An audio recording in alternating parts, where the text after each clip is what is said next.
Fresh off of what will become one of the most epic national championship games in the history of college football, MarkRogersTV on the top 5 national championship games of all time. And when I say all time, I mean just during the BCS and during the playoff eras since 1998. I fashion myself as somewhat of a college football historian. I have great respect for and cherish and love college football going back the 90s, the 80s, the 70s, and even before I started watching. But there's an issue here. Those championship games were not true championship games. They were pitted matchups largely based on conference affiliation. So very rarely, if you look through the annals of college football, was one paired up against number 2. It happened very infrequently, like a handful of times before the BCS era. Now we frequently have the 1-2 matchup, and it's designated to be the 1-2 matchup during the BCS era, and most likely a 1-4 matchup, of course, during the national championship era of the last 3 seasons. So we will not hear from the 84 Orange Bowl, the 1980 Rose Bowl, the 87 Fiesta Bowl. I could go on and on and on. Historic games, but those were not championship games. Those were games that were matched based on conference affiliation or an at-large that was brought in to try to create a lucrative matchup, a TV ratings matchup, and then it was determined by the Associated Press, UPI back in the old days, USA Today more recently, that late night, overnight, and then into the morning, you grab the Monday newspaper or whatever day it was, January 2nd, to decide and determine and find out who won the national championship. And that team might have been number 5, as was the case with Miami back in 1983 in the 84 Orange Bowl, 5th ranked in the country, but impressed the voters enough in knocking off a historic Nebraska team in 1983 by 1 point on a failed 2-point conversion to vault from number 5 to number 1. And of course, there were other losses in there. So voters were determining not just one game, who won one game, it was who won 2 or 3. All right, so we focus on the BCS and the playoff era. Okay, at number 5, we've got the 2010 national championship game, the BCS title game played in 2011. Auburn 22, Oregon 19. This was expected to be a shootout, but the defenses played well. The offenses did not play well. It was more about the offenses not playing well. So it wasn't a scintillating game, but it was the first time that the SEC was challenged in a national championship game. Auburn going to the wire with Oregon. Of course, we remember the long run that set up the game-winning field goal. As time expired, Auburn defeats Oregon 22-19. So the closeness of the game, the matchup, the speed involved, Cam Newton at quarterback for Auburn edges Bama Clemson from last season, the 45-40 game, because of one simple reason.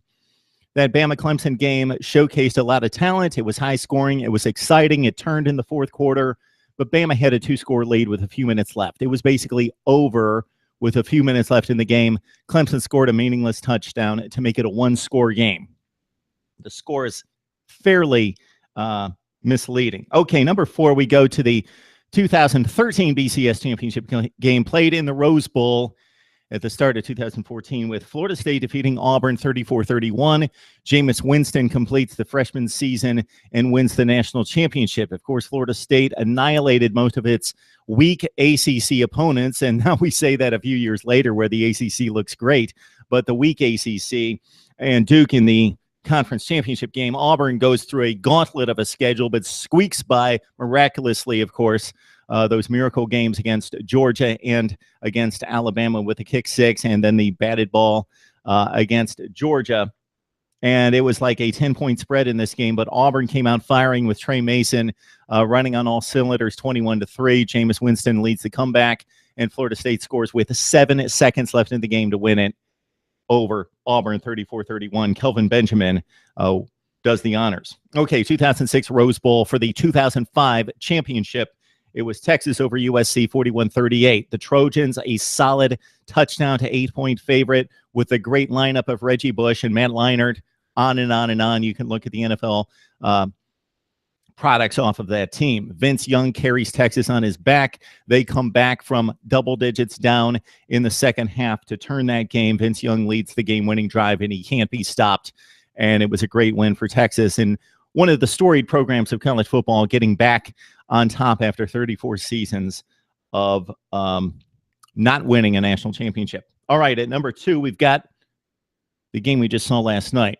Clemson over Alabama, 35-31. Alabama's the giant. Nick Saban's going for a 6th national championship. They have what we consider the best defense currently, and maybe for years and years and years going back. And Deshaun Watson puts the team on his back.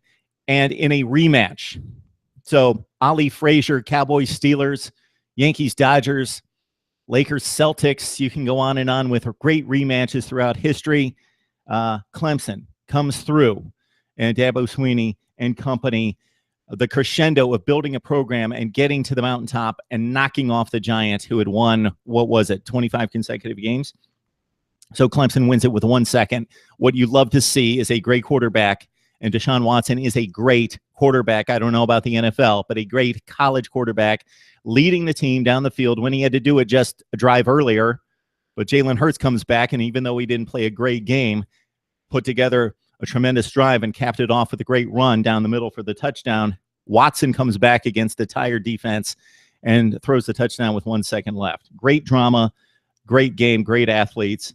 Clemson over Alabama, 35-31. And the number 1, since, again, 1998, that first Tennessee-Florida State game in 98 in the BCS era, I go with a double overtime game, Ohio State and Miami. The Buckeyes, a 2-touchdown underdog in this game against Miami, a Hurricane team that had won 34 consecutive games. We know how it played out. The Buckeyes punch them in the mouth. Miami coming from a weak conference, Ohio State from a rugged Big Ten. Maybe that was a difference in the game. Ohio State comes out hitting, Miami taken back. The Buckeyes lead 17-7. Maurice Clarett makes the dramatic play after the interception, ripping the ball out of who was it? I don't remember the interceptor on that play. I don't remember if it was the immortal Sean Taylor or not.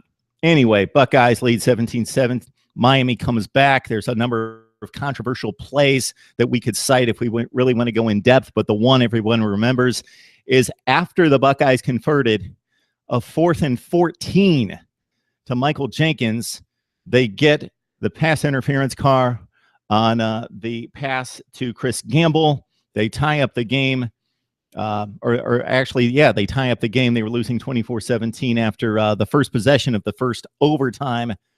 And then the Buckeyes outplay the Hurricanes in 3 consecutive possessions as they complete the touchdown drive.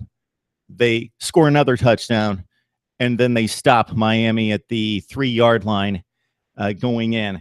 And Ohio State defeats Miami 31-24. Maybe if we would look at the Buckeyes and how that team prospered in the NFL, it wouldn't be such a surprise. But at the time, as a 2-touchdown underdog, knocking off a would-be dynasty, second great Miami dynasty. All right, those are mine. Would love to hear from you. Top 5 BCS playoff era. I would love to hear your selections from days gone by as well, if you want to throw those in as well, to talk about some of the great games of the 80s and 90s and even before that, as we delve back into college football history, right here on Mark Rogers TV.